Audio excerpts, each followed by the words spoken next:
نا حق کسی کا مال کھانا، شراب، سود، جوا، جو ہمارے معاشرے کی بیماری ہیں جس سے معاشرہ کھوکھلا ہو جاتا ہے۔ ظاہری بات ہے فرد کھوکھلا ہوگا، زیادہ افراد کھوکھلے ہوں گے تو معاشرہ کھوکھلا ہوگا۔ اور پھر اسی طرح حیض کے حالت میں بھی تمام خواتین کے جو معاملات ہیں وہ بھی سارے اس میں بیان کیے گئے ہیں۔ اسی طرح تابوت سکینہ، طالوت اور جالوت میں ہونے والی جنگ کا بیان، مطلب تابوت سکینہ کیا تھا؟ تبرکات تھے جس کو سامنے رکھ کے قوم بنی اسرائیل دعائیں کرتی تھی، دعائیں قبول ہو جاتی تھیں۔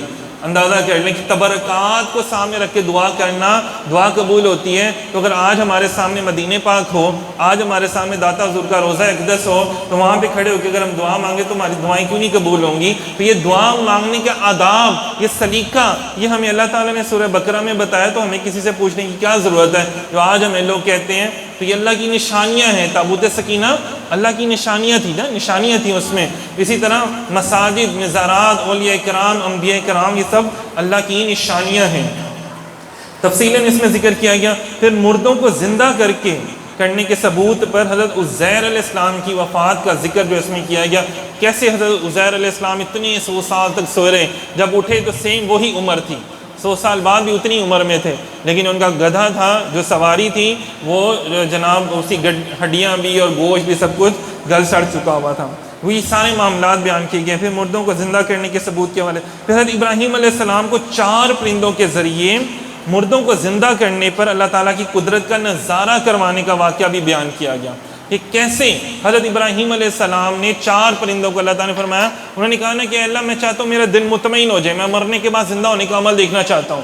تو اللہ تعالیٰ نے فرمایا اچھا 4 پرندوں کو قتل کرو، پھر ان کے جسموں کو علیحدہ علیحدہ کرو، گوشت بناؤ، 4 پہاڑوں پہ رکھو، پھر ان کو آواز دو۔ جب آواز دی جس پرندے کو تو وہ اڑ کے چلتا آیا، واپس آتا رہا۔ تو یہ اللہ تعالیٰ کی ذات، قدرت، جو اس کے معاملات ہیں وہ سارے کے سارے جو ہیں وہ اس میں ماشاءاللہ سے بیان کیے گئے ہیں۔ پھر سورت کے آخر میں اللہ تعالیٰ کی بارگاہ میں رجوع کرنے، اپنے گناہوں سے توبہ کرنے، کفار کے خلاف مدد طلب کرنے کی طرف مسلمانوں کی توجہ دلائی گئی ہے، اور مسلمانوں کو قیامت کے دن سے بھی ڈرایا گیا ہے۔ اسی طرح سامعین محترم سورہ فاتحہ سے سورہ بقرہ کا کیا جائے تو سورہ فاتحہ میں اللہ تعالیٰ نے فرمایا نا اہدنا الصراط المستقیم، مولا سیدھے رستے پر چلا۔ کون سا رستہ؟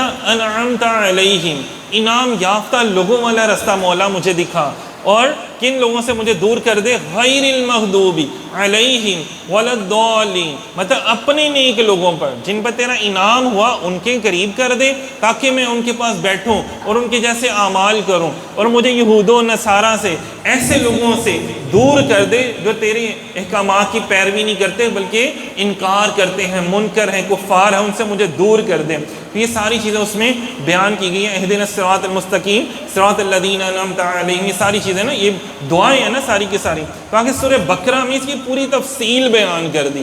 یہ جو یہودیوں نے اور عیسائیوں نے جس طرح کے اعمال کیے، منافقین نے، مشرکین نے اعمال کیے، تو مومنو تم ایسے نہ کرنا، تم ایسے نہ کرنا، بلکہ تم میرے محبوب کی بارگاہ میں آ کے بیٹھ جاؤ تو میں تمہارے سارے گناہ بخش دوں گا، میں تمہارے سارے گناہ بخش دوں گا، میرے محبوب تمہارے لیے دعا فرمائیں گے۔ سامعین محترم دعا کرتے ہیں اللہ رب العزت ہم سب کو قرآن پڑھنے کی، سمجھنے کی اور اس کے اوپر عمل کرنے کی توفیق عطا فرمائے۔ بہت شکریہ، جزاک اللہ۔